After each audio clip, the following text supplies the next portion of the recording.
Hello and welcome, ladies and gentlemen, once again to Phoenix Racing Club.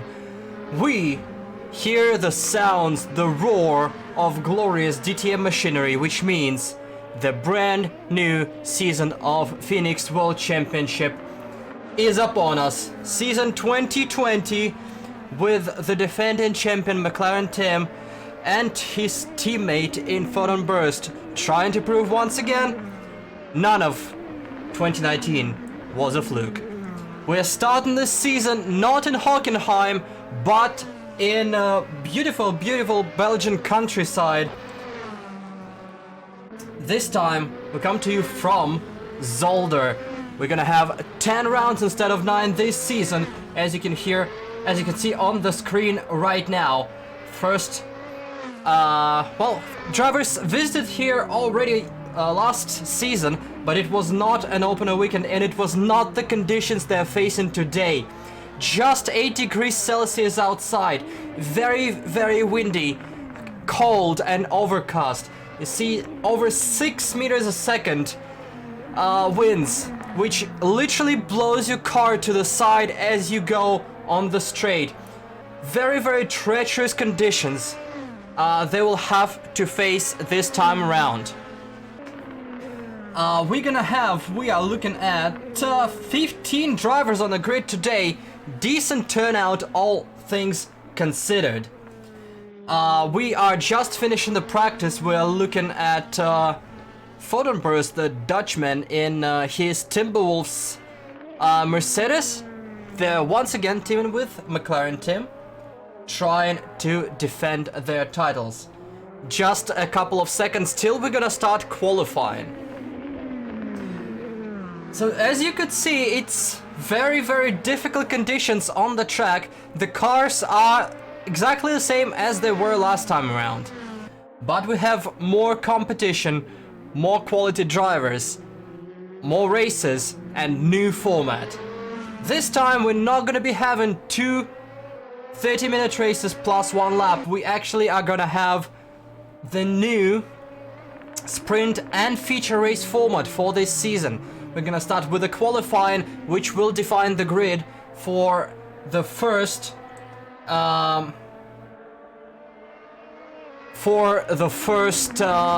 20-minute race, the sprint race, and the results of the sprint race will then dictate the grid for the 40-minute feature race.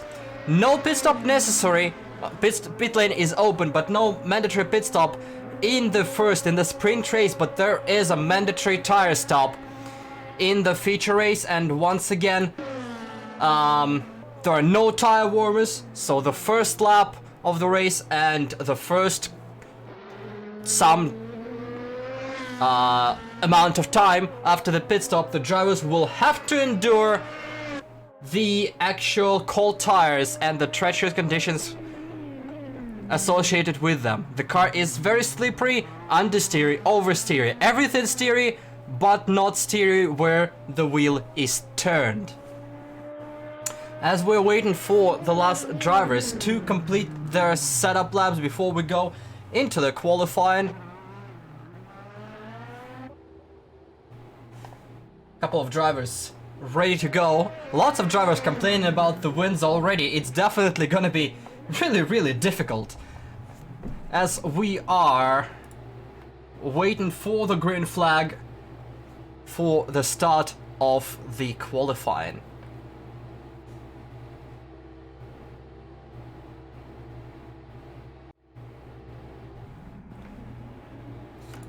There we go, we have ourselves the green flag for the qualifying. The first few cars are already making their way onto the track, and looks like the first car out is gonna be our reigning champion. It's gonna be McLaren Tim in his Timberwolves Racing DTM Mercedes, that number 71 car. The real reigning driver champion, your reigning team champion, together with Photon Burst. He is the first one to start his time lap, presumably, and let's see if we can go on board with him.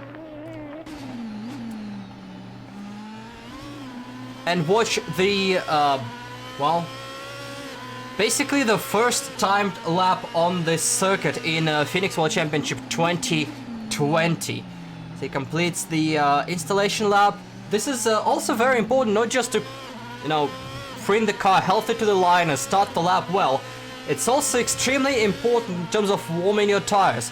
You have to be able to get the tires as warm as possible to your first timed lap if you're taking marginal amounts of fuel for your quali run.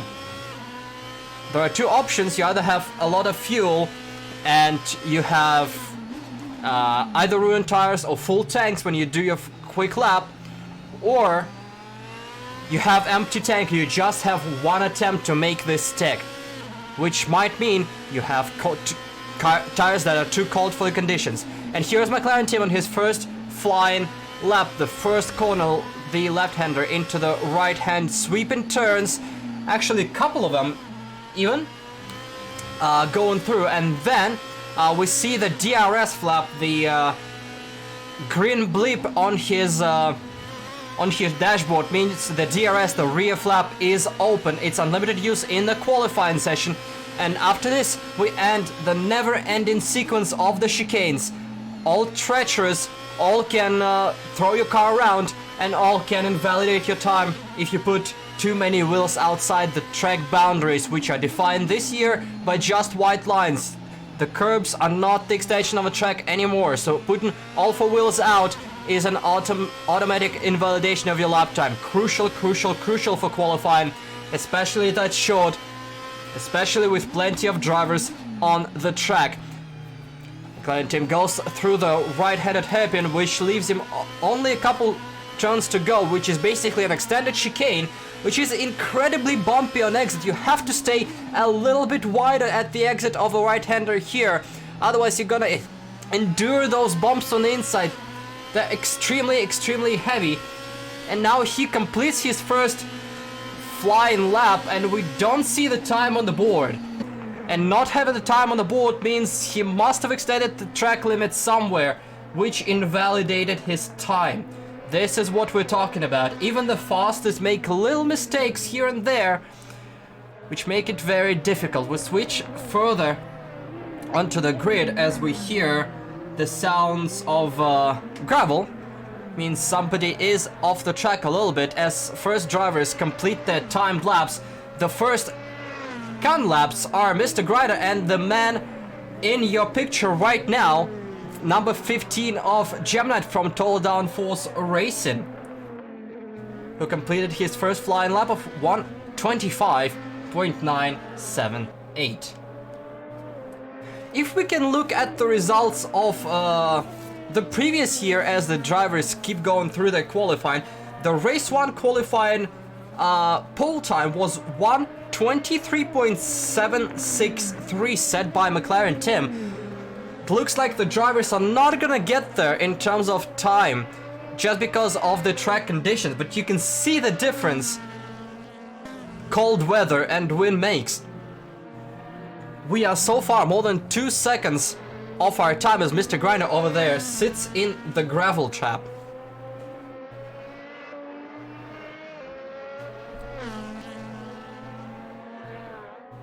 McLaren team set his first flying lap on his second timed lap. It's 1:24.2, so he is the first car to get much closer to his pole position than anyone else. Let's see who will get closer to him as the time goes by. We're almost halfway through our qualifying session. The second timed lap ends for Gemini, who sets 25.362, which is second best, but still a second of our leader. The next car we're looking at is Guns's. The Latvian finished second in the championship last year. We'll see how he manages to behave this time around. Still 000, but he did change the cars. He was competing with the Guns's Giraffe Malibu helmet last year in a BMW. This time he switched to an Audi as a part of Phoenix Racing Team Gold with Mr. Grinder. Mr. Grinder obviously also switching teams. And we have two Phoenix Racing teams on the grid today. In addition to Team Gold, we also have Team Black, which is the Kiwi number 05 entry of Viperion, who is teamed with G-Man 197002, car number 19. Gunses crosses the line 125.878, third best time, which is not particularly exciting at this point in time.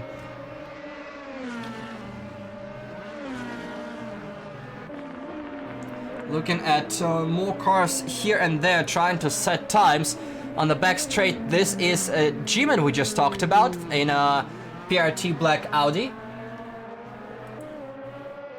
With 3 minutes to go, he's chasing one of a Monterey Simsport, the bright teal cars, which is number 17 Trempel and number 73 Not James, the BMW duo, teamed up in a very, very bright livery, trying to get our established leaders unsettled and showing decent lap times. We'll see how they manage in this particular qualifying session.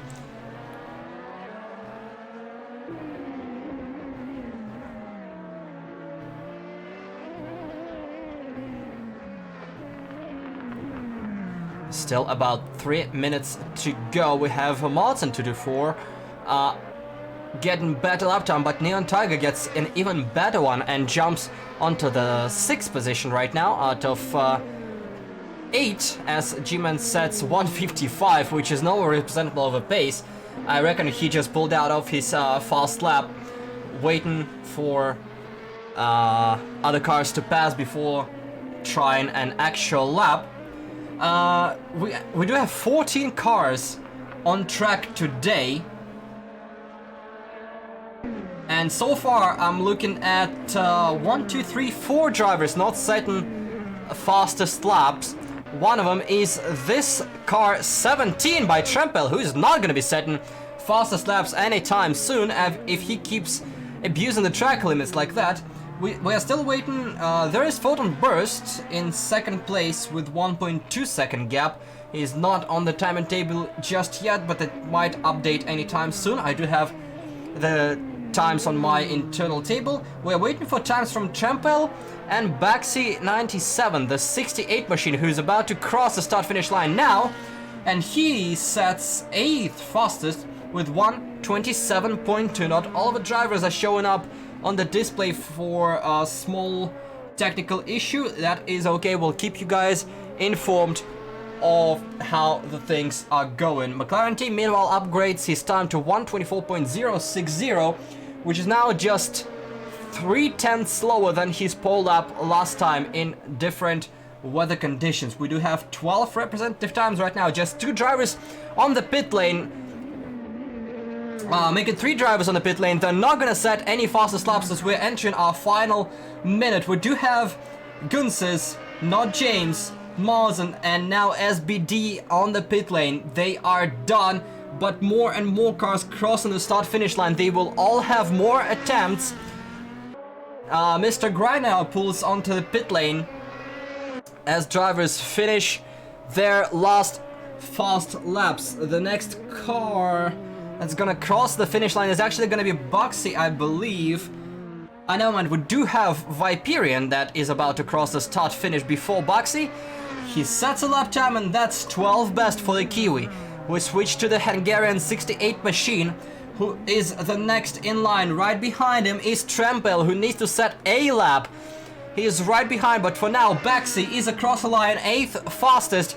Trempel behind him, checkered flag is in the air, 11th fastest for Trempel with 1:27.306. The next car, G-Man 197002, 19 car into the last set of turns. He's currently in 12th place, 1:27.420, but he spins out and he's not gonna be anywhere near the top times. The next, we do have a gaggle of cars we're trying to find on the broadcast. There we go. Neon Tiger is leading the last train. It's Neon Tiger, followed by Waffles, followed by Gem Knight and McLaren Tim. They're all crossing the line. Neon Tiger is the first one. He is 10th fastest. Next one, Waffles. He sets 6th fastest time. McLaren team is in the pits, he's not gonna set any time, and Gemini crosses the finish line last to record second place qualifying time. McLaren team takes the pole position from Gemini from Fordenburst, Gunz's 25.5, 25.6 by Mr. Grinder, followed by Waffles. On the fourth row, it's gonna be SBD and Baxi, two M-powered drivers, with plenty more following them. Alright, so that's the first qualifying of the season done. Plenty of cars to choose from, if I say so myself. McLaren Tim, once again, to surprise of nobody, he is your pole sitter for this race, which is gonna start in just over 1 minute. He is 3/10 behind his own time in, once again, difficult race conditions. Qualifying conditions. But his teammate is just third. He is not gonna be sharing the front line as the total downforce race and entry of Gemini is stealing that spot. So we'll see how that's gonna go. We do have all 14 cars on the grid with just 1 minute left. We are preparing to start. Basically imminently. With our first race of the season.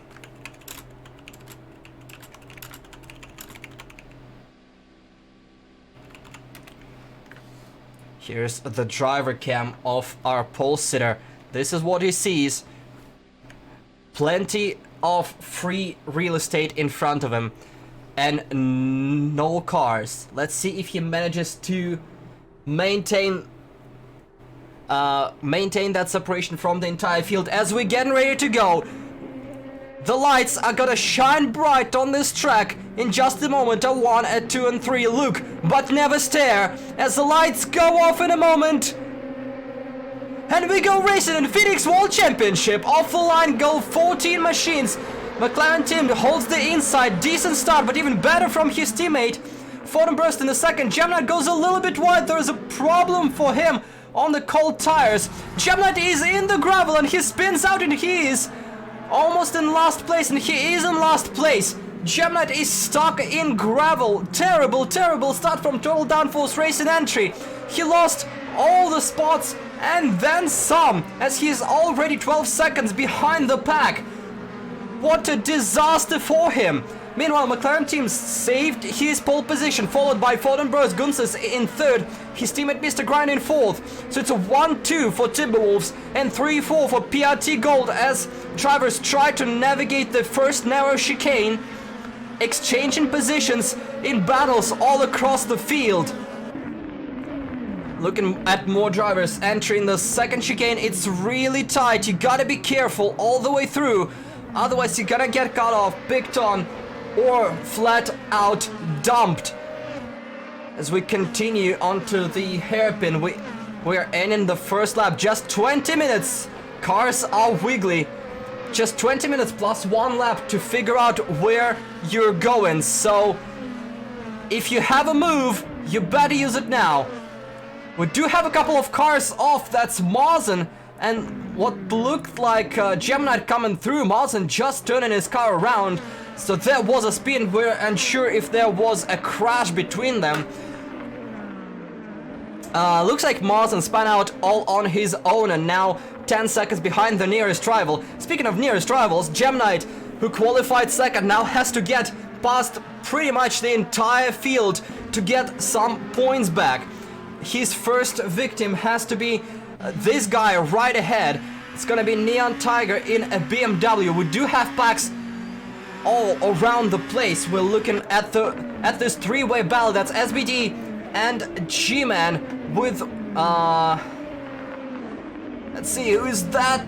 That is Viperian lurking behind. We do have a car off. G-Man missed the chicane and had to straight line. Lost a few positions doing that. He's now down to 11th from 8th position as his teammate says, thank you very much, I'll take care from here on out.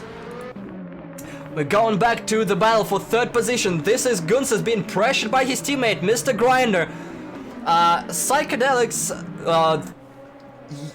is now the team owner of Phoenix Racing Team. Of both teams, he's a race manager. He must be sweating looking at those two so close to each other, not given an inch.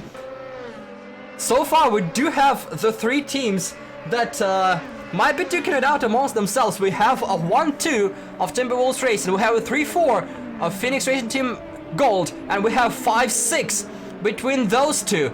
The Monterey Simsport, as we just caught Not James, a little wiggle in turn 1, and now they're side by side with Trampel. A little bit of touch between teammates. No love lost between the American and the German, as they continue with Waffles pressuring them from behind. Gemnite is going on the inside of Neon Tiger, closes the door, and that's the first position he's able to get in a battle. We do continue to monitor all the fights we can monitor. A lot of action on track with 14 cars. And here is one of the battles. Not James, Trampel and Waffles. That's a battle for 5th position. As you can see, we're going side by side into the chicane. It's very difficult to navigate, and Not James is getting shuffled back. He's trying to hold Waffles at bay. It's not happening, and SBD is now basically giving him a little bit of a bump draft, a little bit of go-ahead draft, a go-ahead bump, and now Trampel is in the wall. Trampel has spun out all of his own, and he collected another car. That's Baxi in the wall. Trampel rejoin. A little bit hard on the brakes as Neon trying to avoid them both synchronized spinning back on the track as drivers continue with a little bit of damage. You see the cracked windshield.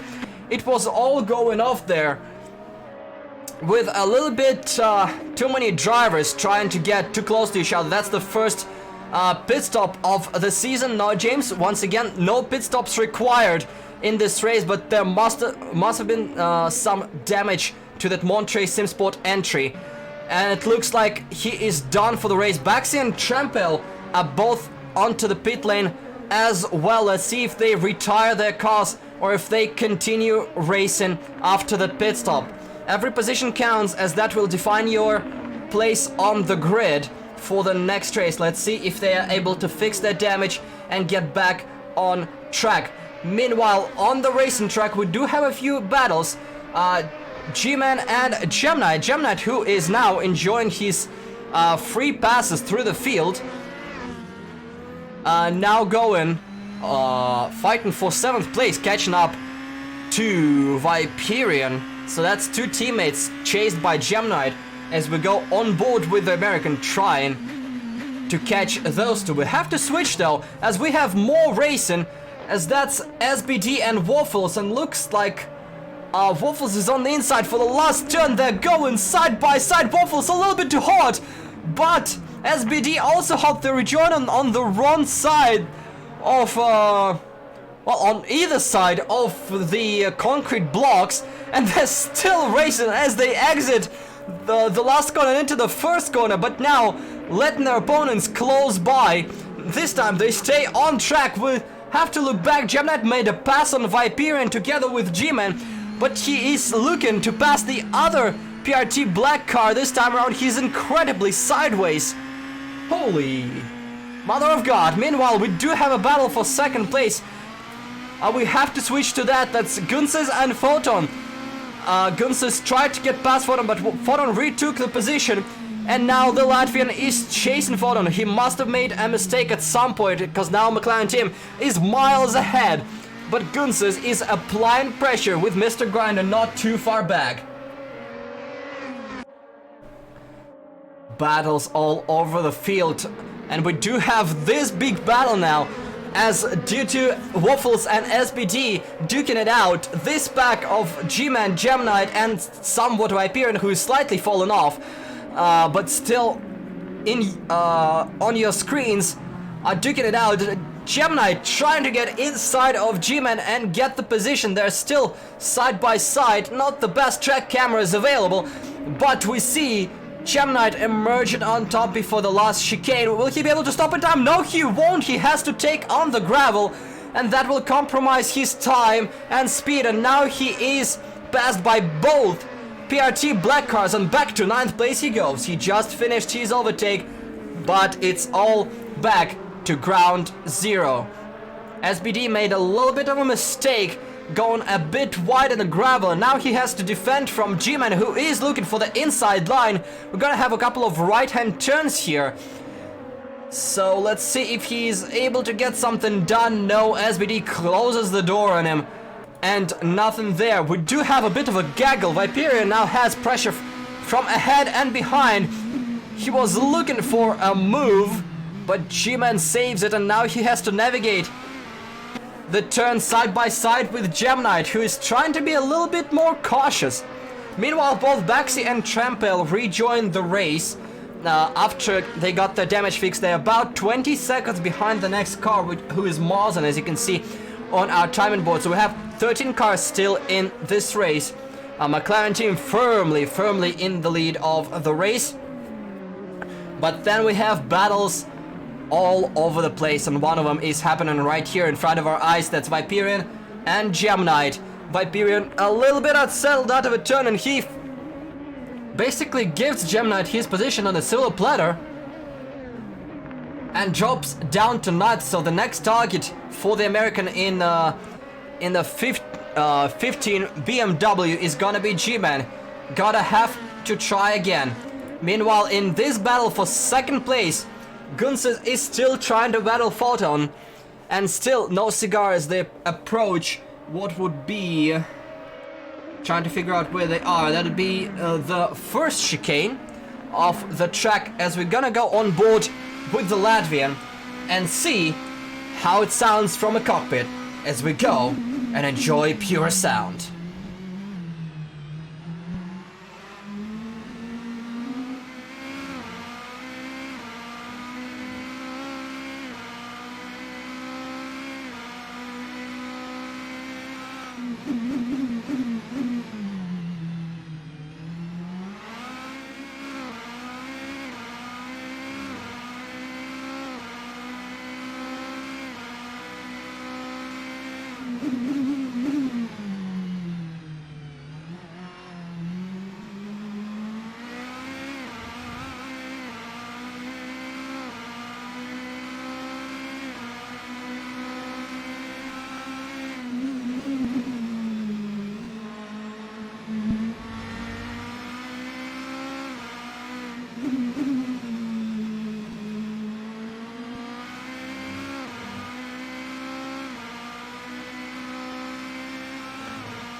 Halfway through the race, as we're still looking for the battle for the second place between Photon Burst and Gunsis, a Mercedes against an Audi. Still close, still fight. Meanwhile, looking back at the timing screens, we do still have a battle behind, which is now starting to be a battle for 6th place, as G-Man is trying to lure in SBD with G-Man, with Gemknight still hot on his tail. We're having our eyes on multiple battles at the same time. We'll try to switch back and forth whenever there is action, but obviously we can't see everything on track with just one set of eyes providing the whole coverage for you. Meanwhile, looking at Gemknight, he's very steady behind the 19, who's doing some defensive lines on the track right now. He's trying to keep his position, but they have to start trying to catch and pass the SBD car ahead, and now G-Man is off the track. He's gonna lose position. He's gonna get in the way of his teammate as well. They're gonna have to battle it out side by side as they cross the start-finish line basically at identical times. If this was the final lap, that would have been one hell of a story, but for now, Viperian goes through in turn 1, and that is it for now. Gemknight is through, and now looking for his brand new target, that black and yellow M-Power BMW.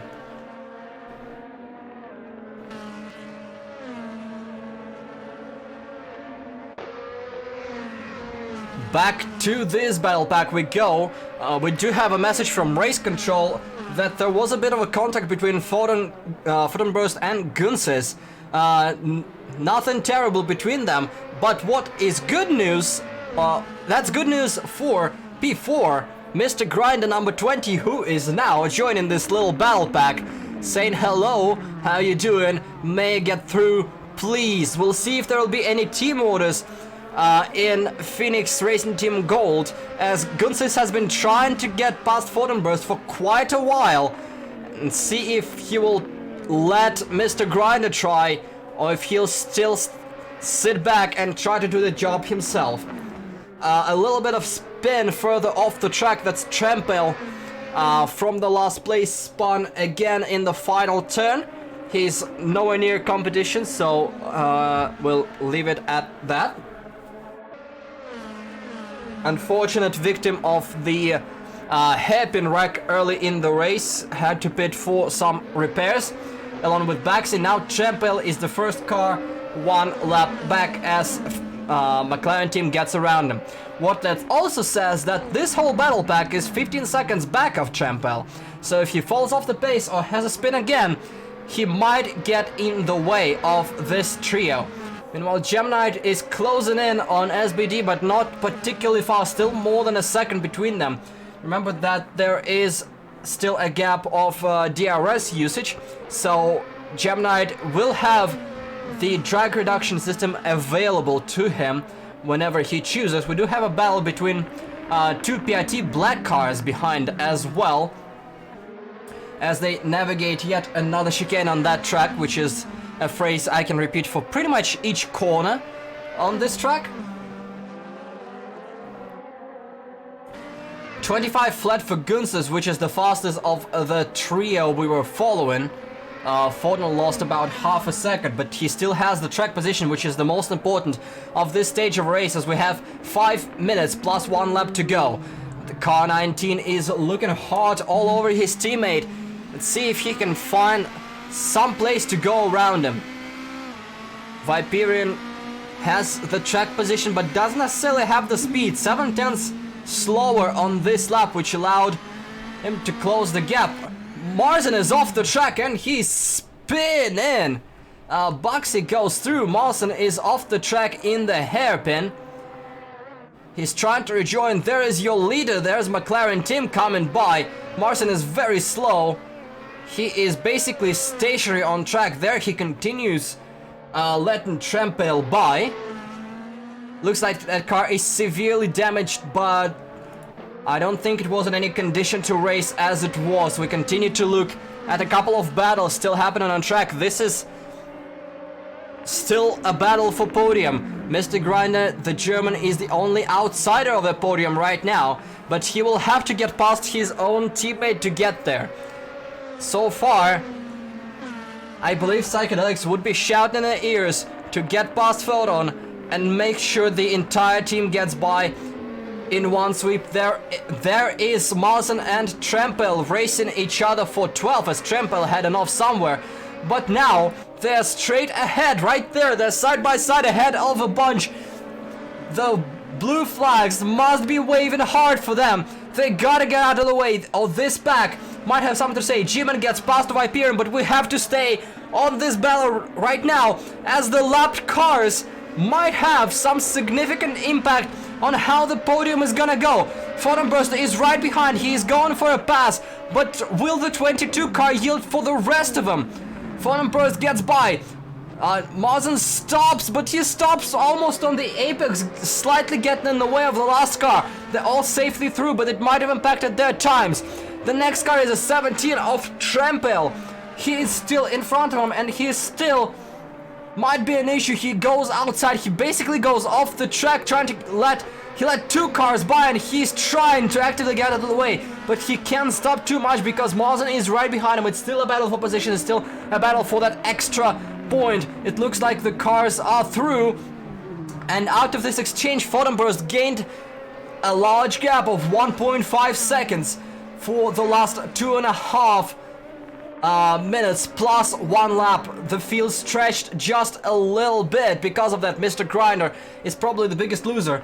The biggest winners from that is probably Trempel, as now he's behind with the help of DRS, trying to get by and away from Mazen, as you can see the battle on the background there.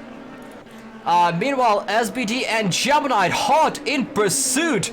The 15 of the American Gemini as we go on board with him, chasing the M-Power 74 entry. They have probably 3 more laps to figure it out. This is the battle for 6th position. Nobody around them, so if they wish to send it, they can send it.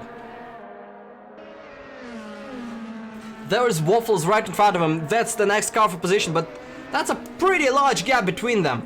We're still looking for that podium in case that battle heats up.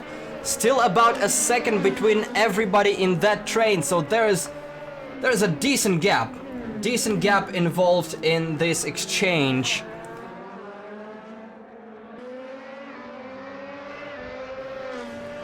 As we are about to head into our final minute of this race. Gemini a little bit further behind than he was at the start of the lap. Photon Burst is the slowest of the 3 there, which means everybody's closing in, but they still have to make the move stick. No matter how close you are at the line, if you're not ahead, if your nose is not through, it does not matter. What matters now, Gemini once again better out of the last turn, but he's still a little bit too far back to make a send. Into turn 1, he still has to battle, he still has to wait and find that perfect opportunity to sneak by. The battle for P12 is cooling down a little bit, with Mazen losing time and now being roughly 5 seconds behind Trempale in their own little battle. We still have Photon, Gunses and Grinder for P2. We still have this battle for P6 between SBD and Gemini. And we do have Viperian and Jim, a couple of seconds between 2 of them. That is pretty much it for the battles on track. We do have the timer expiring right now, but McLaren team crossed the start finish line already, which means 2 more laps to go, not 1.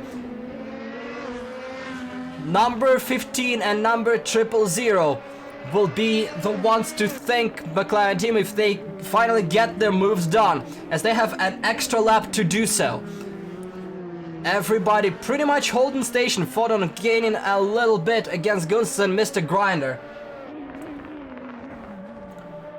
Looking at the gaps here, there and everywhere. Oh, look, and there's the move. Gemini tries to go on the inside, side by side, go in the battle, but he's still a little bit back. Will he be able to outbreak his competition? He's trying to sweep around the outside. No, not gonna happen. 2 more laps, once again, 2 more laps. This is the closest battle we have. We have Viperian off the track. He spun in the final turn, and that's Neon Tiger going by. Unlucky for Kiwi right at the end of the race. That is very unfortunate for him, lost a position there. It's gonna continue, his tires must be cooked after the spin and the hit. Going further ahead, we do have this podium battle. We still have a bit of a gap between all of them. Not sure if anybody has any DRS left at the end. Trempel is off the track again. He is almost stationary. That's exit of a hairpin again. And there is Mazen chasing him down. Let's see if this battle heats back up as they're gonna head into their final lap. And Trempel heads into the pits again. Either his car is broken or he had a massive miscalculation with fuel, as he gives up his P12 for free on the final lap. Oh, there's car off the track. That's SBD off the track. He's trying to close it off, and that's a huge mistake. Gemini comes through with white flag waving around. Just so close, yet so far. The treacherous conditions and the wind are basically having effect on this battle, as SBD misses his braking point, sails off the track and through the gravel loses the position and now is second behind. That's pretty much it for the battle, but now we have to look at this Mercedes McLaren team from start to finish.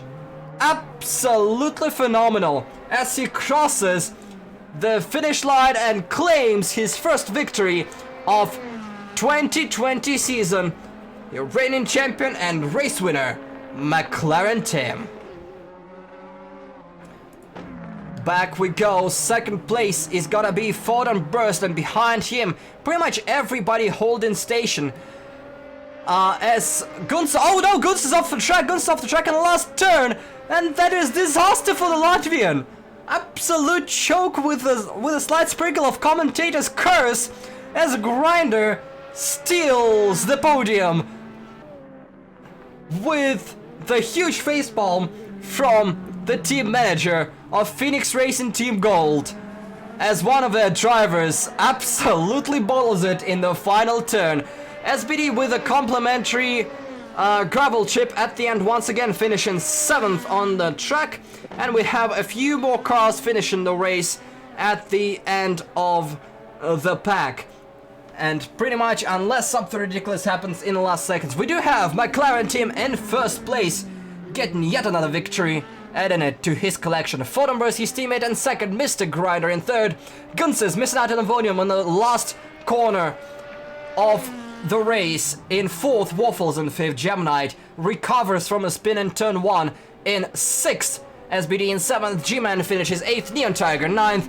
Viperian the Kiwi rounds out our top 10, and the rest, Baxi, Martin, Trampale, finishing lap behind, and not James, not finishing the race. Wow, this was definitely something else. This season already delivering, and we are just one race in. As well, McLaren team, what can we say? Once again, your champion reigns supreme as he basically runs off from the rest of the pack without any concern for anyone's life in particular, and claims yet another victory by the virtue of at least 15 seconds at the end. It was 10 seconds, but he gained even more time at the last laps as everybody behind him were battling it out. And the fastest lap of a race goes to McLaren team as well, 1:24.273. To compare, in the previous race 1 of the previous year, McLaren team set fastest lap of 1:24.361. So he managed to beat his personal best of the last year. So your champion is getting even faster. This is ridiculous. And we have a whole season of people trying to bring it to McLaren team, who is, let's just say, not gonna back down. Not gonna back down at all. But at this point, we are gonna go on a commercial break for a little while, as we are getting ready for the second feature race in just a few minutes. Don't go anywhere. There's more action to come from Zolder.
Hi, I'm Norman Mitchell, standing here in front of BBC Wellness Center in Houston, Texas. Mid-County area is where we're going. Port Arthur, Nederland, Port Neches. We're in Canovanas, the shelter here in Puerto Rico. We're here at Jardín Pushkin in Colonia Roma. The hallmark of disasters is you have to do what you do, you just have to do more of it faster. 2017 has seen more large-scale emergencies in sequence than ever before in direct relief 70-year history. The people who know the most, have the most at stake, are going to do the best job with the resources they have are the ones who live there. Just received a large shipment of critical medicine from Direct Relief. Some gauze, some bandages for people that are managing the response and rescue efforts. You're standing strong, united with every other organization providing primary care and critical access to those individuals who have been most impacted.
There's going to be contact. Marco Wittmann, he's out onto the runoff area.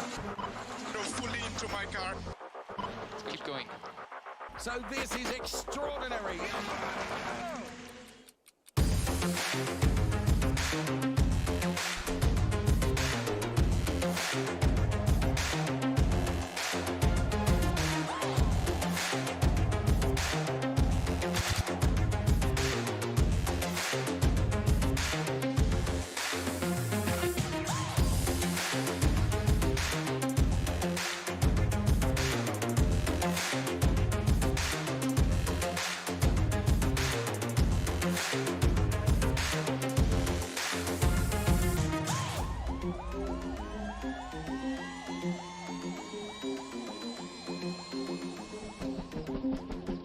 This is DTM, proper racing. Lots and show for elephants. 当今的摩纳哥大奖赛。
Drive me down to the pine trees, looking for lost hopes and dreams. I feel you breathing in your heartbeat,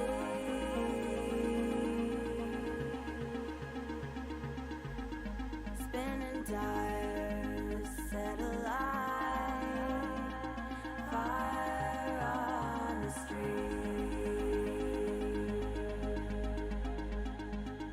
These concrete skies make pitch black nights.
least I think something bad happened to somebody in front of us. Welcome to Daytona. Checker flag. Fantastic job, everyone.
Does it improve the lives of people?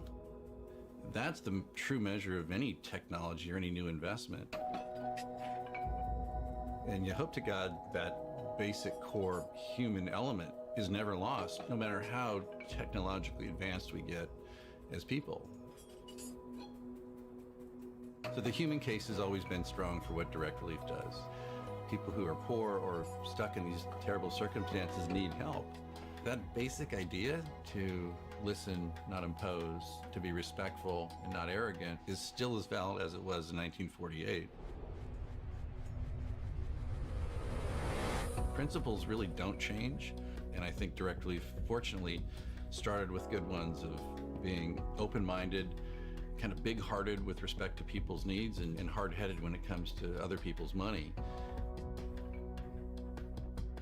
When you look back and think direct relief has played a significant role in many of the signature humanitarian events over the past 70 years, the combination of those characteristics has served the organization well, and they're sort of timeless. You're surrounded by inspiration if you see it. I think anytime, if you've never done something, or you've done something at one scale, it's scary to think how you can do it at 10 times the scale. But at the end of the basic decision was pretty easy. Why would we not do this when the signals were all pointing in the right direction?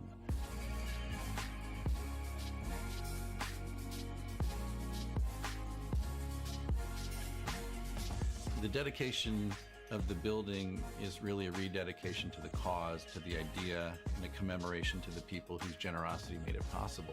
What it represents is a much greater capability to help more people with tools that we have embedded in it, with the experience of 70 years. To bring those together in this building so we can do more in the same efficient way we've always tried to do it is really exciting. And we are sobered by the challenge, but deeply thankful for the opportunity to keep doing what Direct Relief has been doing for the past 70 years.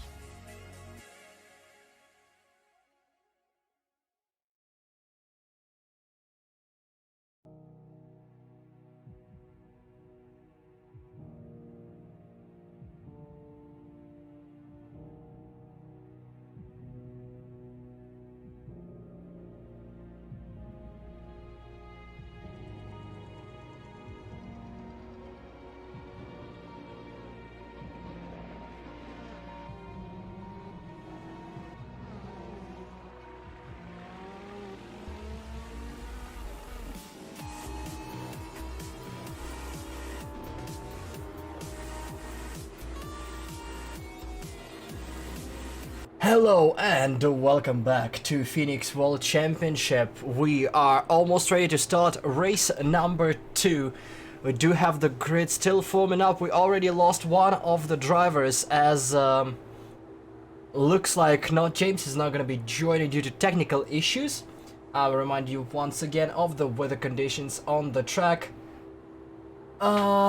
We might have some technical issues still going on. We're looking at 1 minute till the start, but it might get delayed in a moment. We're still looking for confirmation. Not all drivers are gridded up just yet. So we're gonna wait and see on that. I'm not gonna hype it up just yet because it looks like we might have to delay our start just a little bit.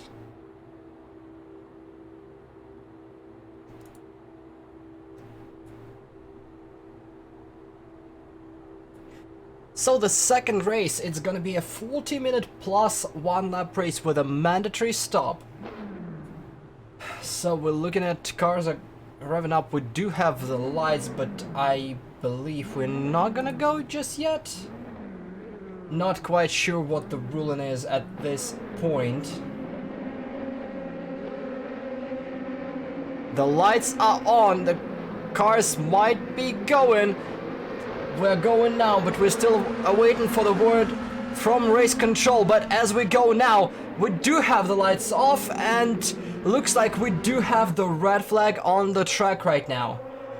We do have the red flag. There is a technical issue with the track, so we are gonna abort the race right now as the cars slow down and are ordered to return to the pit lane. So something happened, and we're gonna be back shortly as the drivers stop their cars, and we are gonna have to try once again in a few minutes.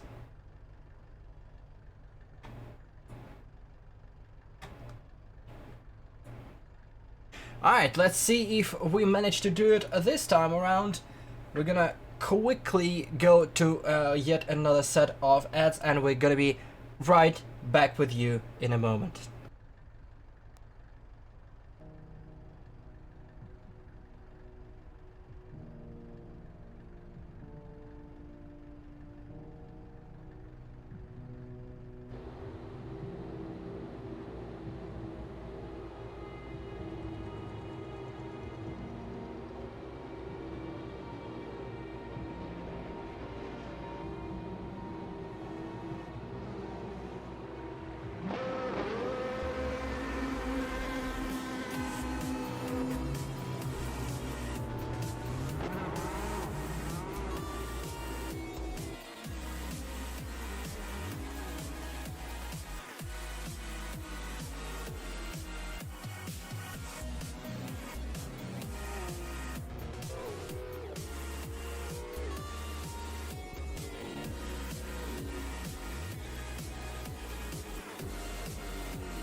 Hi, I'm Norman Mitchell, standing here in front of BBC Wellness Center in Houston, Texas. Mid-County area is where we're going. Port Arthur, Nederland, Port Neches. We're in Canovanas, the shelter here in Puerto Rico.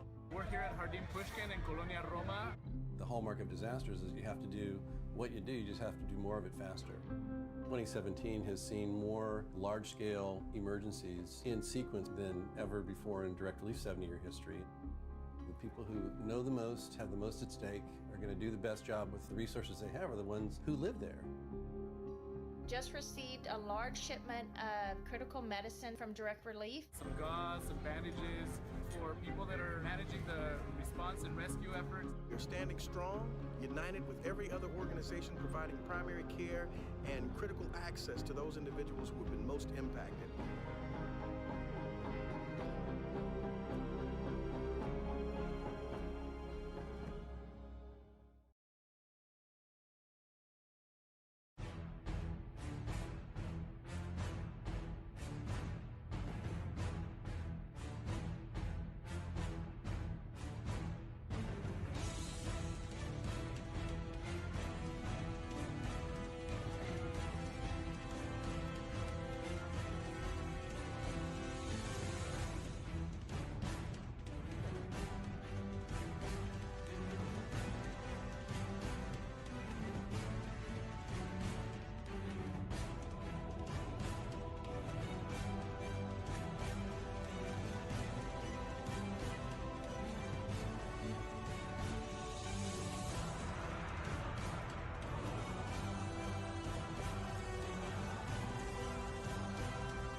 Welcome back, the lights are on, we fixed our technical issues and now we're going green. 4 real cars are off the grid and we are going side by side to Timberwolves Racing entries. McLaren team on the inside with his teammate on the outside. We're looking at PRT gold cars trying to sneak by. It's not gonna happen for now. As 1-2 from the leaders, we do have one car off, that's Viperian out. And so very slowly trying to regain something in turn 1. That's Trempel off the track and into the grass. He's gonna lose a lot of positions trying to go back on track. Looking at the rest of the field, Trempel is not lost, SBG is still behind him. We do have lights flashing back and forth. I think that's Gem Knight trying to give someone a hint to go a little bit faster than they're currently going. The honors are even so far, but we're looking at the battle between 20 and 000. That's 2 PRT gold cars. No battle into the chicane just yet. They still have 40 minutes to duke it out, and teammates are not ready to go balls out just yet. The first lap almost completed. Trempel gets past Mars, and these two seem to be magnetically attracted to each other. Mostly through spins, but let's just not mention that, right? Back to the top bunch we go. Gemnet is a little bit stuck behind G-Man and losing the top 5 in front of him, so if he wants to keep up with the leaders, he will need to make that pass stick sooner rather than later. There's obviously one mandatory stop that you can take at any point during the race for tires only. There is no refueling allowed. Apologies for that. This is all good. Nothing to see here. We proceed with the race. The first car is into the pits, and it's Viperian who had an issue at the start. Trying to see visual damage. We see nothing, but he might as well have tried something. We do have a race control message from Mr. Grinder, who is under investigation for DRS infraction.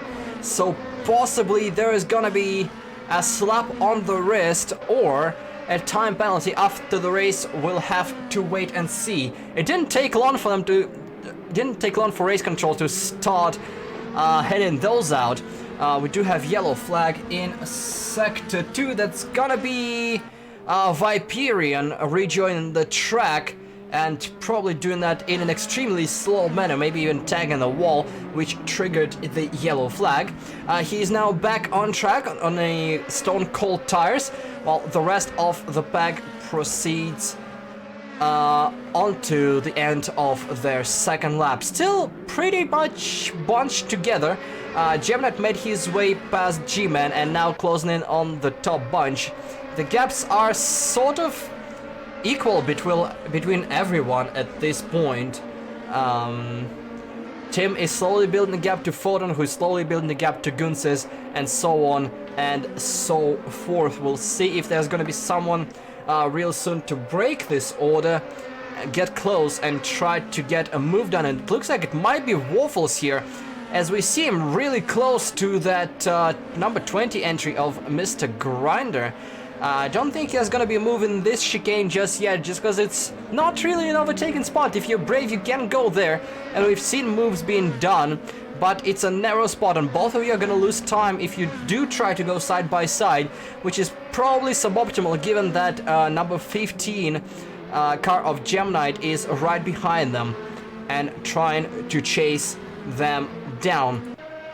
Further down the grid, Trampel, after his unfortunate start on a trip through the grass, is now catching up to SBD and Neon Tiger. That's for 9th and 10th. As Trampel can't help but go mow the grass once again, for good measure.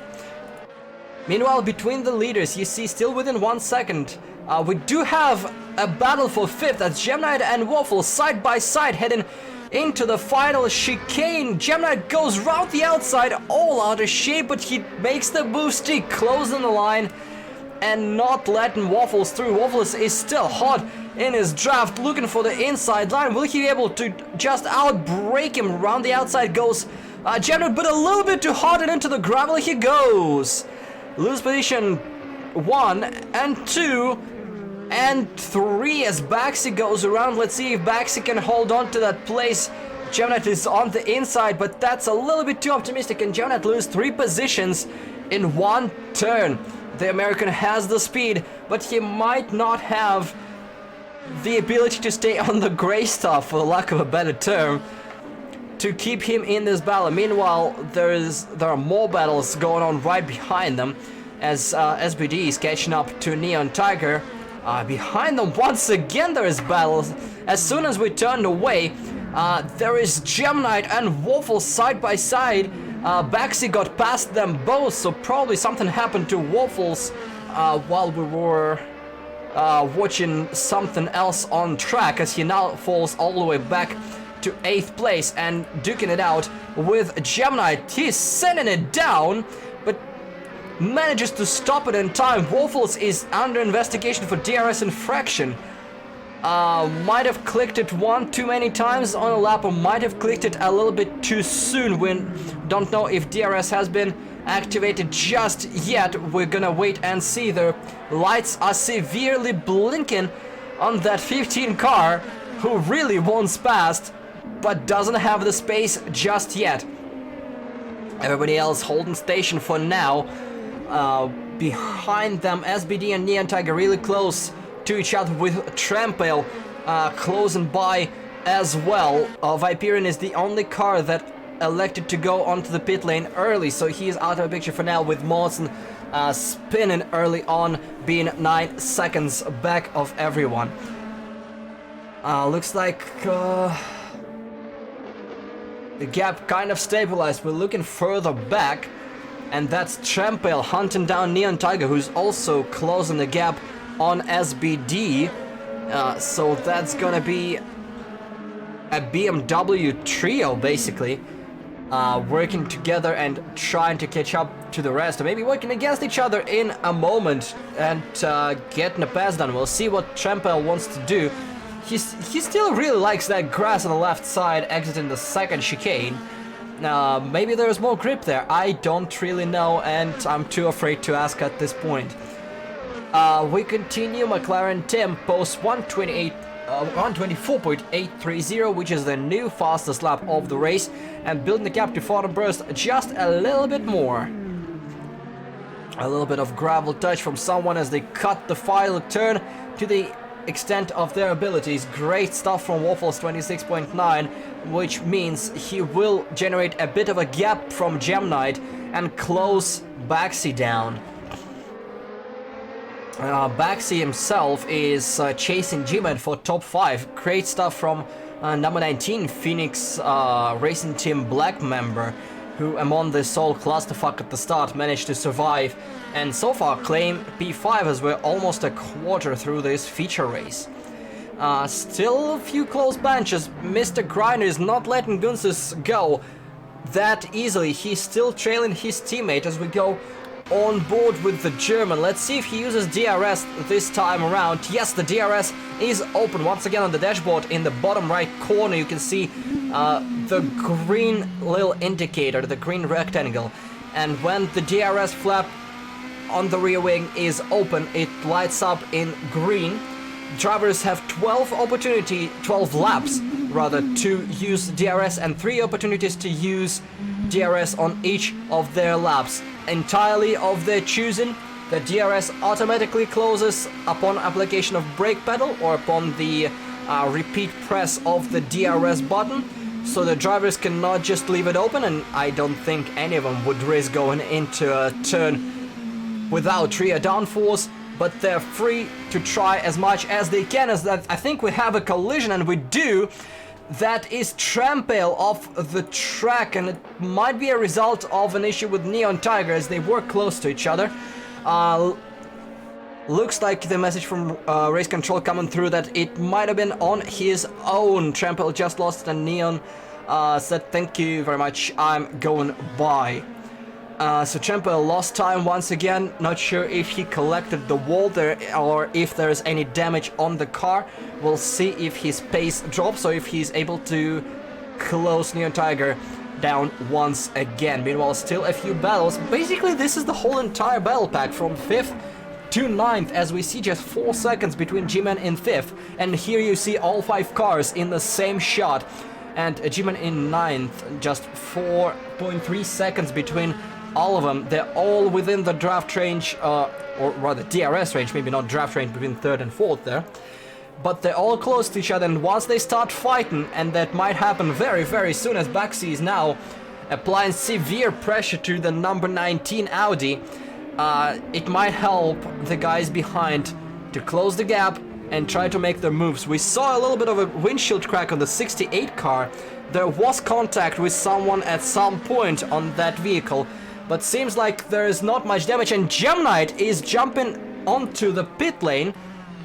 He's the first car to make a scheduled stop rather than the first lap stop. We look at him as he leaves the pit lane, and he might have been the smartest of the bunch. He does not want to stay in that pack. He will lose the DRS, but when everybody else in that back pits and has the cold tires, he will have the warm rubber and try to get by them on the pit cycle alone. He can gain 3 positions, if not 4, by just doing that. He rejoins behind Barson, and he will have cold tires, stone cold, no tire warmers, and the temperature outside, remember, just 8 degrees centigrade. Incredibly cold Belgian evening here.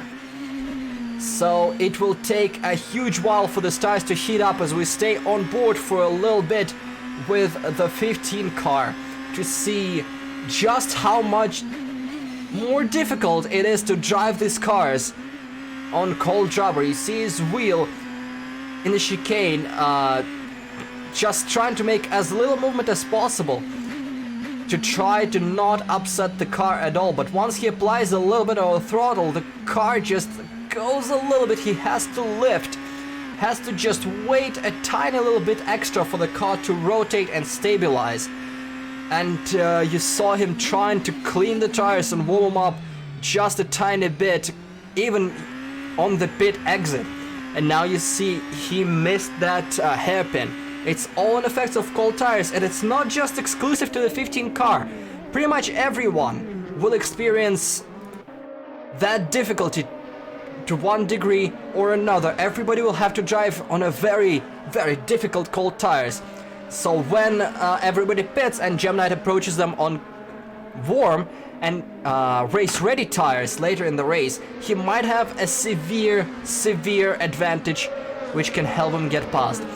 But now the job of a pack to not let that happen is to use each other's draft, use each other's DRS and get away. For that they need G-Man in 5th to just turn laps of his life, one after another after another. Speaking of laps of their lives, we do have the new fastest lap of the race, which is set by Photon Burst, 1:24.6. Looking at the leaders, there they are. They're still close by, just 1 second away from each other. 1:24.633 is the fastest lap for Photon. Obviously not even close to what they set in the first race. These cars are still full of fuel. The refueling is banned in Phoenix World Championship, so they have to carry the load for the entirety of the remaining of the race on their cars. So we're likely to see fastest times. We do have a race on our hands. That's G-Man losing all the positions. something must have happened to him, as he is now battling Buxy for 7th, as SBD and Waffles just went by him easily. He defends his P7, but he's no longer in the lead of that train. It looks like SBD and Waffles didn't lose much time dealing with him, but now they might take some time battling against each other.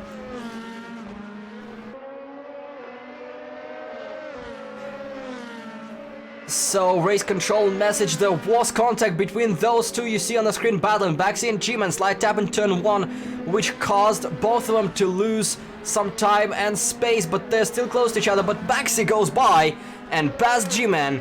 Now he has to catch up to the two guys that let drift by them and away from them. We switch further up the field. It's still a teammate battle between PRT Gold cars. Guns and Mr. Grinder next to each other, a very, very familiar sight. Let's see if Guns manages to keep his car pointing the right way for the remainder of the race, and if Grinder will have to actually make a move to get past him. The field is slowly starting to just kind of separate. Still a couple of cars close to each other, but they're starting to separate a little bit, and we might see the first tire stops sooner rather than later, when some people might try to undercut, some people try to stay on the tires as much as they can. Tire deck is still a thing. It's not as huge as on other tracks here at Zoldra, but it's still a factor if you try to take the same set of tires till the very end, or change them in the very beginning like Viperian did. So there's still a challenge in that. There is a challenge in pitting now and having to endure cold tires. Lots of tactics and lots of opportunities to win or lose. But winning or losing, this pack is still close together. Two PRT Gold cars chasing each other. We go on board with Mr. Grind a little bit squirrely out of the last turn, the number 20 car with the German at the wheel. Let's see if he closes down as we once again go back on track with pure sound.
The next car on pit lane is Gunses, the Latvian, pits in from ahead of his teammate, and he's gonna rejoin. Let's see if he rejoins into a pack.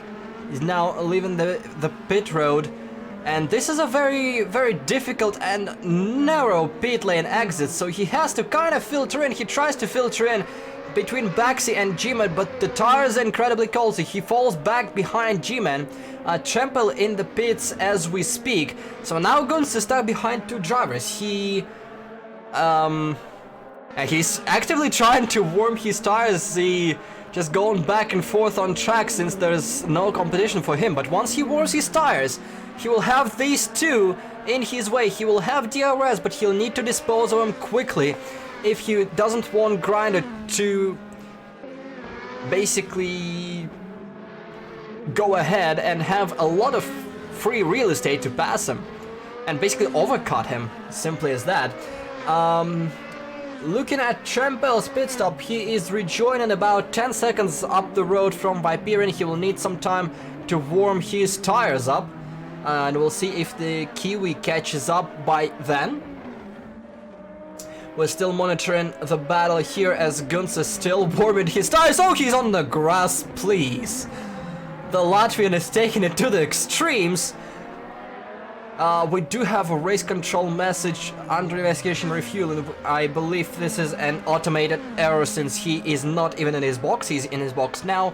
We'll have to wait and see post-race, but I'm pretty sure he's under investigation again for refueling during race session. So we'll see where it goes. Obviously, none of that is going to be investigated till after the race. So keep a track on official announcement post-race on Twitter and Discord channels to learn if there are any penalties given out post-race. But for now, we'll have to acknowledge the possibility and move on with our lives. And speaking of moving on, Gemini is moving on up the field as Waffles gets out of a pit lane behind number 15. This is what I was talking about a few minutes back. He just can do it right, warm his tires and breeze past everyone as they make their stops. He's having a gap already and Waffles is gonna struggle on cold tires, so this is gonna cost him even more. Meanwhile, Gunsis is well past G-Man and now gonna hunt down Baxi for P5. Both the guys around him have to pit still, as well as the top three. So in theory, Gunsis is still on track to reclaim his third place.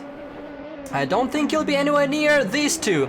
The duo of leaders, Ford and Burst and McLaren team, second and first, two Timberwolves racing cars. But we're gonna switch to SBD and Baxi as the M-Power cars are double stocking in pit lane. Another refueling and English, I can do it. Refueling investigation for SBD.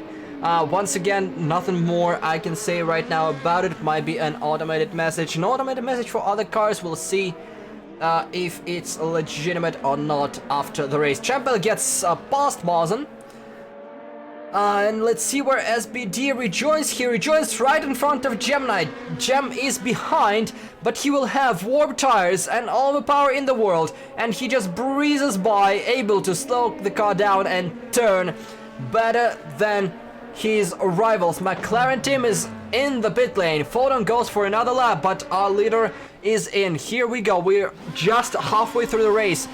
And this seems to be the time frame for stops. Mr. Grinder in the pit as well.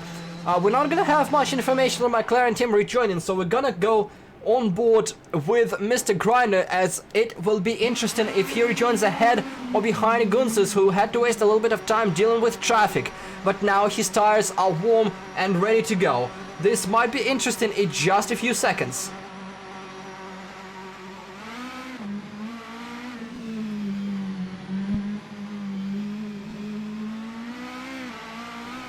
Mr. Grinder leaves pit lane. Another refuel investigation, this time for G-Man.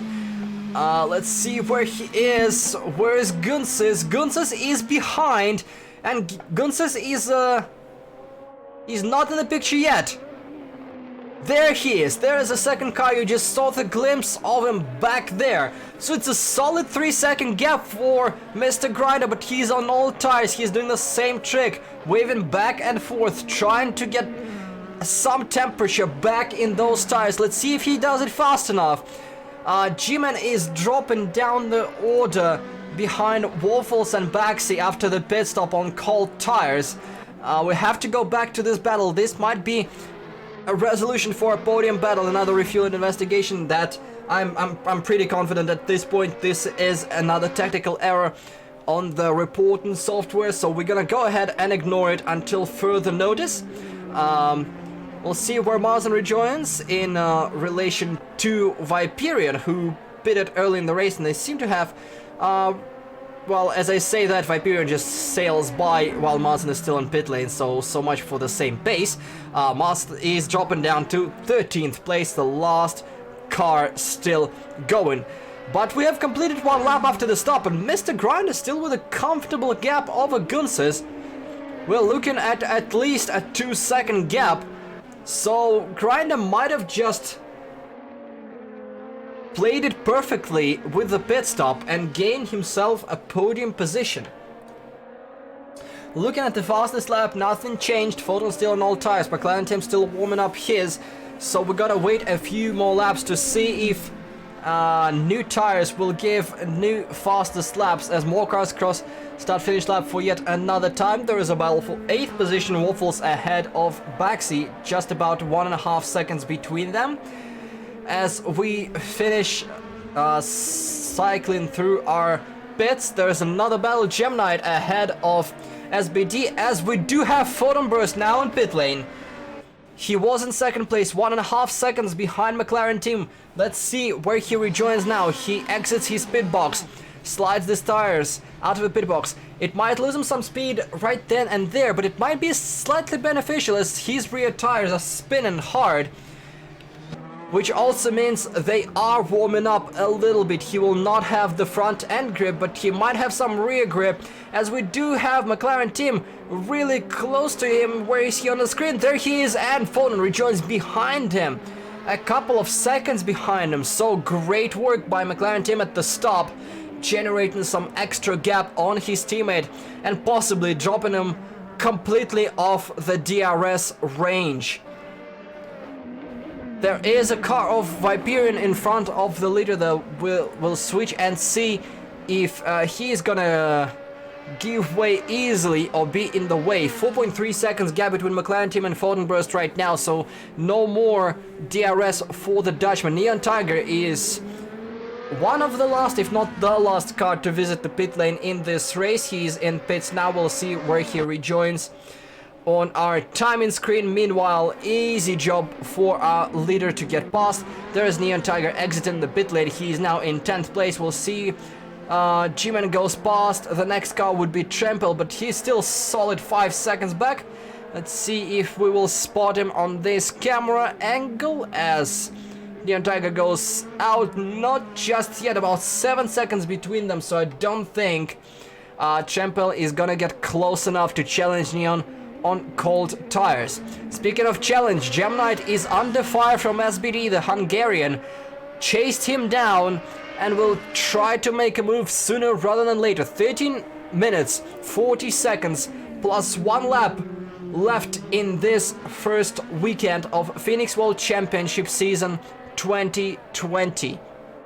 First race weekend of 10. And so far we've had some great action, great mishaps, and already some ruling controversy, so we're gonna have to stay glued to our screens for the next day or so to see the steward ruling on a few incidents that happened during this weekend. So we've basically seen it all, and it's not over yet.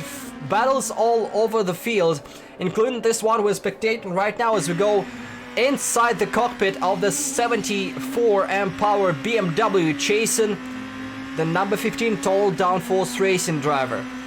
Close to each other, and once again I'll shut up for a moment so you can enjoy the pure sound.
just seconds ago you saw the 74 car make a little mistake into the last chicane, go through gravel and lost a lot of ground. Now 3 seconds back of Gem Knight and falling out of the DRS range. That's what happens when you make a small mistake on track like this, and unless something happens, he might wave his P5 bye-bye. Meanwhile, our leaders are still trading fastest laps back and forth. New fastest lap of 124.339 set by Photon Burst recently. So he is still not quite given up, but he's 6.5 back, so he might just take that fastest lap. Meanwhile, we have a battle on track, Baxi versus Waffles. The one we advertised a few laps back. Baxi is looking behind, looking to cross over. He's on the inside. Will he be able to outbrake the Swede? He goes deep. He goes too deep, and onto the grass he goes. A little bit too hot with 9 minutes to go. And he doesn't gain a position and loses a little bit of time, but he does have the pace to catch back and try once again. We still have about 10 minutes of pure racing. Oh, pure racing left, but he might have overcooked his tires as he goes wide once again and loses even more time. And now he's even further back.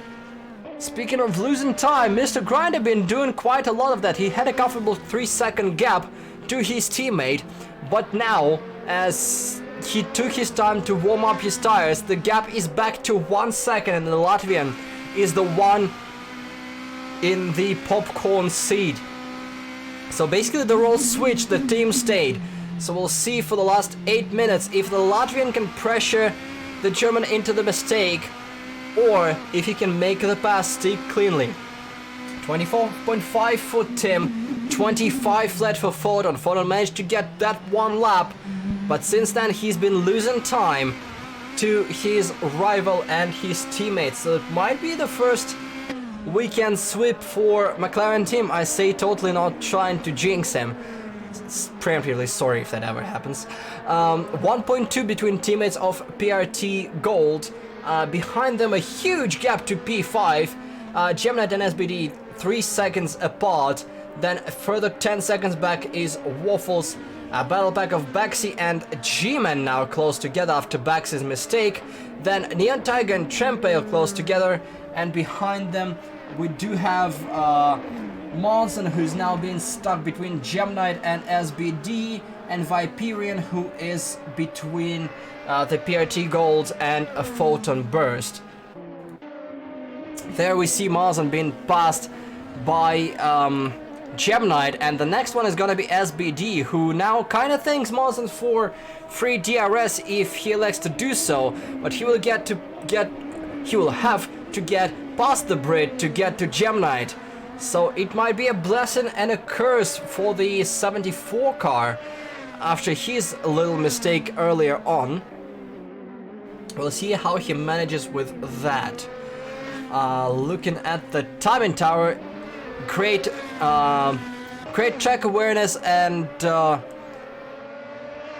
Kochi from 22 car, who basically stops on track to let his opponent through with as little trouble as possible. We go back for the battle for 8th place. That's Baxi and G-Man, the Hungarian and the American.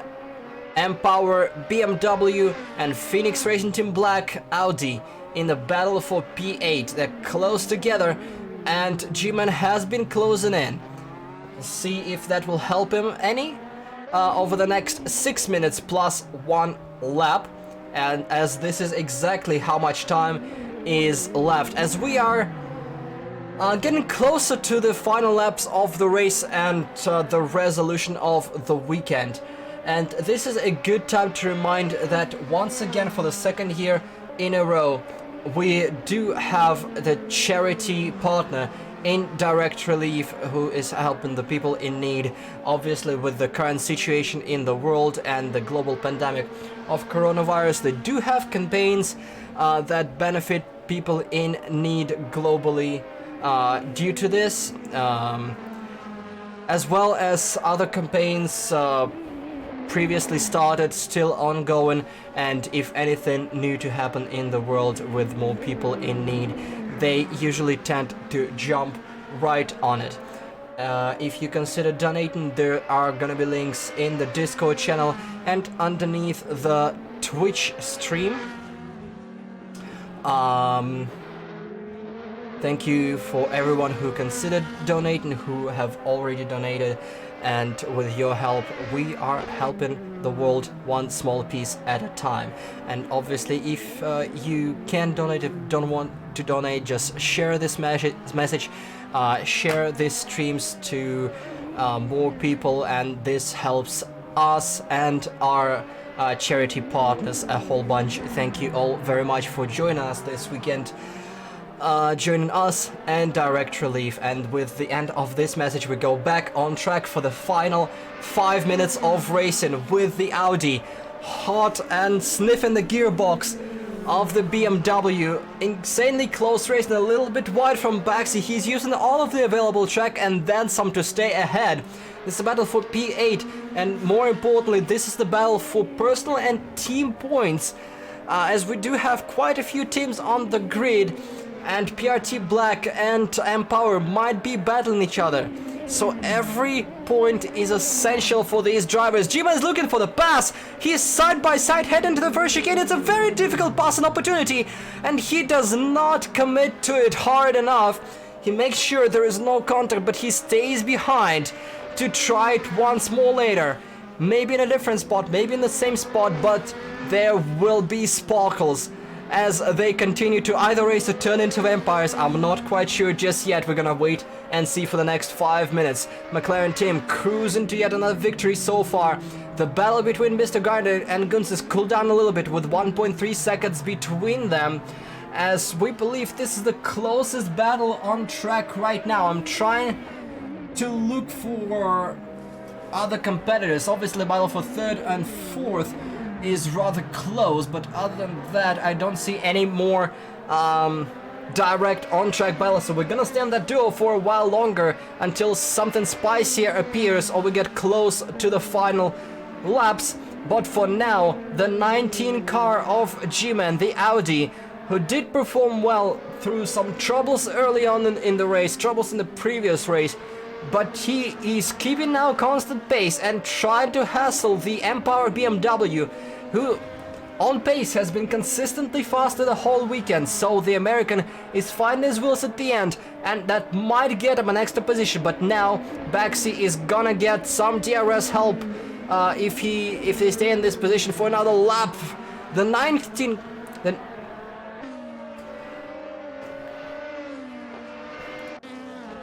Alright, we're switching back to race control. It looks like there might have been contact between Photon Burst and Trampel as the former was trying to lap the German.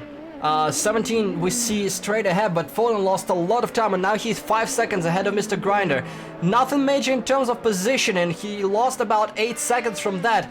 But if there is damage on the car, the PRT Gold duo might close down on them. We're gonna have to keep an eye on that in the final laps. But Marson meanwhile lets both Baxi and G-Man through as they continue their battle with 1 minute 30 left on the clock. There's Waffles directly in front of him, and they've been closing that gap little by little, piece by piece. So it might be able to close down on them before the end of a race. It might not be over for any of those guys as they continue to battle for each and every point. Gunsis is 2 seconds behind Mr. Grinder now. That gap is widening again as Mr. Grinder found his wheels and is pushing harder and harder. 124.279, the new fastest lap from McLaren Tim, which is faster than both his attempts last year. Once again, the 19 car was so close to touch. If he will have to make a move, it's probably gonna be the first chicane. He is much faster through there. Under brakes especially, he needs to be closer than that though. He needs to be close, he needs to send it down with all his might. He knows the place he's better, and he knows he can make the move. One thing he is about to know is that the time is running out. Our leader is about to head into the hairpin, so I don't think he's gonna have time to get to the start finish line before this is all over. The leader is behind this trio, and as the timer expires, they will have 2 more laps here. Time expires, these guys have 2 more, but the leader behind them will cross the line for the penultimate time to take the white flag in just a second. He crosses it now, and McLaren team is on the final lap of the race. Martin has been lapped again. Meanwhile, the battle's on track ahead of him kind of slowed down, so this is the battle we're looking at. And this is the battle that's gonna continue for the next about 3, maybe 4 minutes, depending on how long they take to get 2 laps done, as the race winner is gonna finish and let them take the spotlight. There is another attempt. There is car 19 on the inside of a chicane. He is looking for a move, but late break-in from Baxi. We might have to look at it again with the stewards. Baxi was taking a mighty straight line through there. Oh, speaking of straight lines, G-Man completely skips that corner. We'll see if he hands the position back. He does try to handle the position back. Gentleman move from G-Man on Baxi to hand him his place back. So he will have to try again here. There might be an investigation for Baxi as well, as he cut the first chicane. Once again, there are gonna be many steward decisions post-race, as we saw with race control. But before that, we'll have to figure out what's gonna happen on track, but we have to switch off through these guys for a while, as here is number 71, McLaren Tim. He is gonna be the race winner of race number 2, sweeping the entire weekend in a fantastic fashion. McLaren Tim is your winner. We go back to this duo. Baxi and G-Man. Everybody else is pretty much separated by a few seconds apart from those guys. So we're gonna concentrate on this duo, as everybody else is slowly finishing the race. There is the first chicane approaching. There is the best chance for G-Man to send it. Heavy defense from Baxi. He's all the way on the inside. G-Man is looking. G-Man is sending. G-Man is going. He cuts the turn entirely. Both of them cut the turn horribly. Oh my god, there's gonna be so much investigation after the race, but they're still going for it. G-Man is doing the gentleman in the move and lets his rival by. He knows he cut this turn to gain the position, so he hands it back. So he will have one more attempt on track. There's gonna be one more severe breaking point. It's gonna be right here. Gem Knight is now under investigation for mandatory tire change. He was at the pit stop, so we'll see if he did not change tires or change tires to incorrect compound. We're gonna see after the race, but we'll have one more braking zone after that. That too far. Nothing's gonna happen on track. Valiant effort from PRT Black member G-Man 1N7002, but he comes just short of it, finishing in 9th place. But valiant effort as everybody finishes the race, and our race winner McLaren Tim from pole to win without much resistance. Number 71, Race Supreme once again. 2nd place for his teammate Fordham Burst. Mr. Grinder saves his P3 from Gunsis, who finishes in 4th. Gem Knight with a great race to reclaim P5 from his competition with a superior pit strategy, which made him get by everyone during the cycle. SBD finishes in 6th, Waffles the Swede in 7th, Buxy in 8th, G-Man right behind him in 9th, and laps behind were Neon Tiger in 10th, Champel in 11th, Viperian with first lap spin and early pit in 12th, and Martin 224 finishes in 13th and last for today. Let's see if we can get our race winner in the booth in a moment.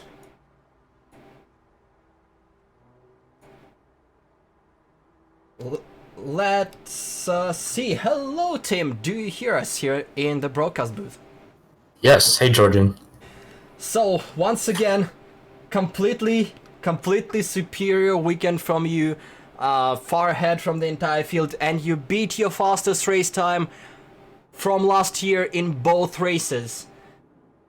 So, yeah. Are you hitting the next level here? Frankly, I don't think so. So I told you I had a kind of a story to tell. And so, frankly speaking, Photon was just slated to be faster than me because he was practicing over the week and I was kind of slacking off. And I think towards the end, I think maybe I was about a couple tenths slower than Photon.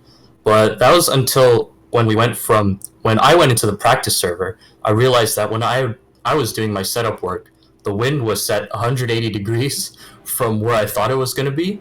So it was blowing my car loose in all the places where I'd like set it up to be stable and like making it way too understeer in the parts where I wanted it to be a little bit more loose and things like that. So I was like, oh, this is well, that's my mistake. So I'm just gonna do as best of a job as I can to recover as many points as possible. But then when we got to the race, the wind had actually switched 180 degrees because Kunos non-determinism or something like that. And then so I actually had the correct setup for the one where the wind was blowing completely the opposite to where everyone else was expecting. And so that's why I was able to jump so far ahead in qualifying when I was actually spending all of practice time trying to do some last minute setup changes so I would survive the race. So that was a total roller coaster. And then of course in race 1 I got the job done. In race 2 I think Photon was starting to get back in his groove, so he kept up with me for a while. But frankly speaking, there was definitely a lot of luck involved in today's win. It definitely wasn't as easy as it might have appeared. I was pushing the whole time, and I think Photon did as good of a job as he was able to. So it's definitely another great points haul for Timberwolves Racing, building solid gap. You do have a good competitor in PRT Gold who battled for the final podium spot in both races, actually trading the podium spot from race 1 to race 2. But next time, last year we had this circle in the calendar, so you maybe were able to refine your setup from a previous time, learn something new and apply previous knowledge. But next time, on April 19th, we're heading to the brand new track, Kyalami. I'm not sure how it's pronounced, sorry South Africa, but Kyalami, a brand new track. Do you expect the same domination from your team? Do you know the track, and what can we expect from you? Yeah, hard to say. I've like driven like 2 laps of the track. I definitely don't know it, so it'll definitely be a toss-up. I think Photon's really getting to grips with the car, so frankly speaking, he's a really strong contender for the win there. So I have to work hard and make sure that I can do as best of a job as I can do. Sorry. Well, good luck to you, good luck to your team, and see you next race. Yeah, thanks Georgian for the broadcast. Alright, so this was our race winner, weekend winner, McLaren Tim. Let's see if we can bring someone else. Hello, do you hear us in the broadcast booth? Hello. So here with us is the 000 entry of Gunsis, who had an adventurous weekend, let's say that. Spin on the last corner in the first race, and then the battle with Mr. Grinder, basically the whole weekend. You guys seem to be very equal in pace, is that so? Yeah, we certainly have been showing similar pace in the past races, endurance races as well, mistakes including. But yeah, in the first race, in the last corner, I just got a little bit too happy on the throttle, so I just lost it. It was just unfortunate. And in the second race, I lost out to him mostly because I took the grass a little bit on the last chicane, so I decided to pit, but that in the end was slower than just gunning into the pits. Turned out it was, knowing how disastrously the preseason testing went among all Phoenix Racing team members, your race manager, who is totally not in the same call right now, peeking behind the curtain, must be happy with how you guys actually did in the first event of an actual championship. I think we did well considering our situation in the preseason race. We needed to get new cars, but yeah, I'm happy with the result. We didn't take out each other in this race either, so I think it went well. Alright, and gonna ask everybody who is in that booth the same question, but you'll obviously know this track, but the PWC debut for the next track is gonna be on April 19th, Kyalami. Do you know the track? Are you happy about the track, and what can we expect from you? I haven't tested Kyalami right now. I know I have driven it in the past, but I think it was in a older layout. So this new layout might be a little bit different, maybe one chicane less, I think. But I have a rough idea around the track. It's not completely new to me, so I hope I'll be able to get good results. Well, hopefully we'll see some close battle in a few weeks, and good luck to you. Yeah, thank you. Have fun. That was a number 20, number 000 in the booth. Gunsis, let's see if we can grab somebody else. Hello, hello, do you hear us? Hello, yes, I hear you. Hello, this is number 12 entry, Neon Tiger, the BMW driver. So, tell us about your race from your perspective. Well, I didn't really have a lot of time to practice as much as I'd wanted to. In fact, I didn't really have time to do a setup. I had to grab one from last season and then forgot which one I used. So I did my best guesstimate. It was mostly just trying to keep the car straight, and I wasn't up to the pace that I felt I could have been today. The car just didn't feel quite as well as I'd hoped, so I was basically just trying to keep the car straight and on the track and out of trouble, and I figured I'd pick up maybe a position or two just by doing that. Well, you did pass a few drivers, mostly kept your nose clean apart from a couple of incidents overall, but are you looking forward to Kyalami, the next race, where pretty much the whole playing field is going to be level, as nobody driven those cars there in the race before? Yeah, it's going to be really interesting. I've not driven that track in quite a while, so I always like going to new places and learning how to drive them, so it'll be fun, even if I'm a little bit slower than I'd hope next week as well. So or next time I should say, not next week. But yeah, it should be interesting, just to kind of do some investigative work and figure out what's going to work best. Alright, good luck to you then, and hopefully see you in many battles next race. Hopefully so. Alright, let's see, one more guy is waiting in the voice channel, and obviously we can't afford to miss him. Hello, hello, do you hear us? Hello. The bridesmaid, once again, photo burst from Timberwolves Racing. So close, yet so far. You were trading with McLaren Tim the fastest lap in the second race, and in the end it didn't even matter. Did he just get an edge on you again? Well, I mean, they don't call me Fotas for no reason. Basically, I actually, well, I mean, we'll never know. I think I actually did have a slight edge on him. All of the conditions and all of those special things that happened today kind of made it so that I had to relearn the car for the races today, which that was very visible, at least in qualifying, and like race 1 a little bit as well. Throughout race 2, I kind of got back up to pace, but I just didn't have the consistency, and I was actually surprised that I could keep up with him even without DRS in some laps in the first half of the race. So I don't know if he really has an edge on me. I think this time, well, I wouldn't say he got lucky, because of course he did a great job with all of the pace that he got in the short amount of time that he took to practice. But I would say we were actually quite equal this round, so that's actually really exciting to see. Definitely, and you are definitely faster than you were in this track the previous year. I do have the results from round 2 of 2019 Phoenix World Championship, and in 2 qualifying sessions your times were 124.549 and 24.601 in 2 qualifying sessions. Your fastest lap today was 24.3, so you gained a few tenths on yourself. is that just your natural progression with learning the car, even learning the track? Because the conditions weren't in your favor, were they?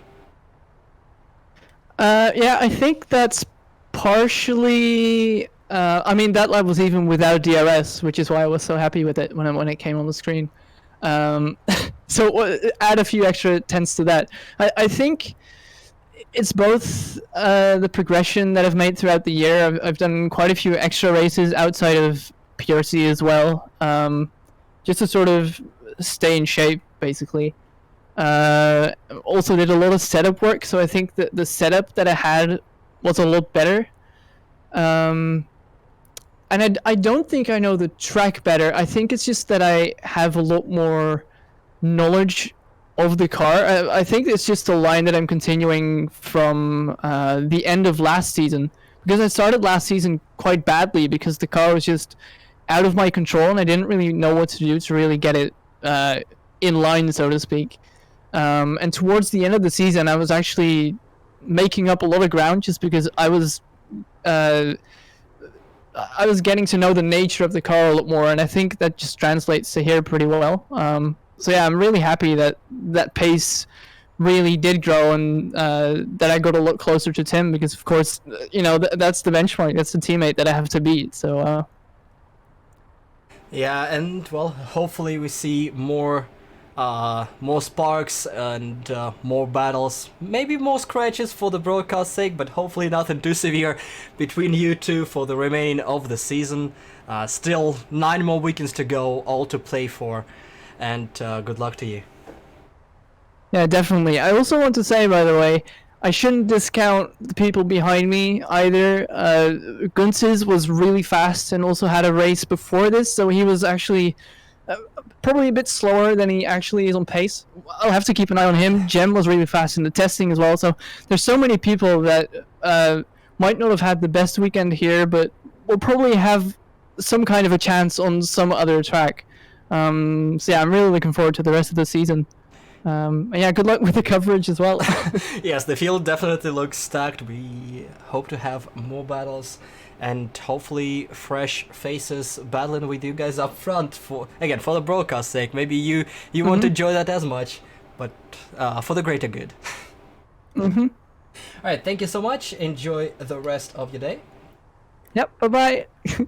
And I believe this is gonna be it for us today. It's been a great start and weekend for the Phoenix World Championship 2020 season. The first 2 races out of 20 in total. We do have a leader in the championship, but we do have battles all around the field, all through the field, and we might have an even tighter battle next time when we move to South Africa, KLME track. Different weather conditions, gonna be much hotter than this, unless something happens to South Africa in the next couple of weeks. And definitely we'll see, maybe somebody's better in hot weather than cold weather, because I repeat, it was just 8 degrees centigrade there. Really, really cold. And with that, thank you all very much for watching. Thanks for joining in. It's been an incredible weekend, and the next Phoenix World Championship race is gonna be April 19th, same time, 6 p.m. Universal Time. Hope to see you all there. Thank you to our partners from Direct Relief. And until next time, my name is Ilya Babansky. And this, from Phoenix, is goodbye.